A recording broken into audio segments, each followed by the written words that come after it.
इस कहानी के लेखक है मोहम्मद आरिश। दोस्तों, यदि आप हमारे चैनल पर पहली बार आए हैं तो हमारे चैनल को अभी सब्सक्राइब कर लें। और एक बात और बताता चलूं, कहानी का मजा देखने में नहीं, सुनने में आता है। तो चलिए स्टार्ट करते हैं। काला कमरा भाग 2 और ज्यादा डरावना। रात के 3:10 पर घर की सभी घड़ियां एक साथ रुक गई। आरव बिस्तर पर बैठा था, लेकिन उसे याद ही नहीं आ रहा था कि वो उठा कैसे। आईने के सामने खड़ा होकर उसने अपना चेहरा देखा। सब कुछ सामान्य था।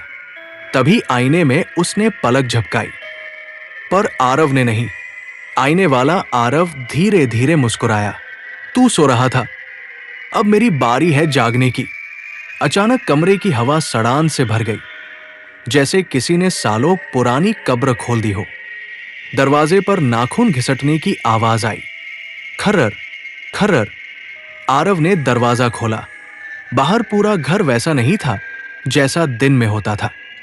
दीवारें काली पड़ चुकी थी, छत से काले धागे टपक रहे थे और फर्श पर गीले पैरों के निशान थे जो सीधे उसी के कमरे में जा रहे थे।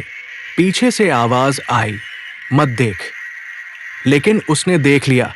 उसके पलंग पर एक शरीर लेटा था, मरा हुआ, नीला पड़ा हुआ। वो शरीर उसी का था।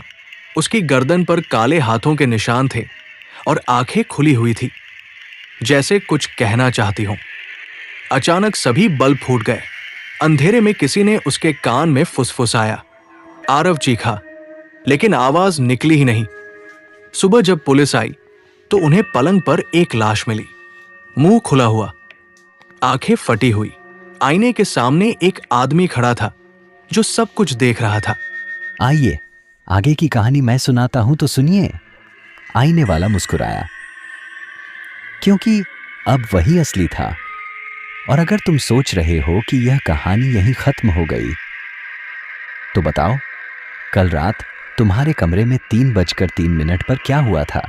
क्या आपको मालूम है क्या हुआ था? तो कमेंट करके मुझे बताओ। मुझे आपके कमेंट का इंतजार रहेगा। अगर चाहो तो अगला भाग मैं खूनी मोड के साथ इससे भी डरावना लाऊं, तो अभी हमारे चैनल को सब्सक्राइब कर लें। अगली कहानी बहुत ही जल्द लेकर लौटने वाले हैं। हम लोगों को सिर्फ आपके कमेंट का इंतजार रहेगा। आप सिर्फ बोलो, लेकिन सोच समझकर।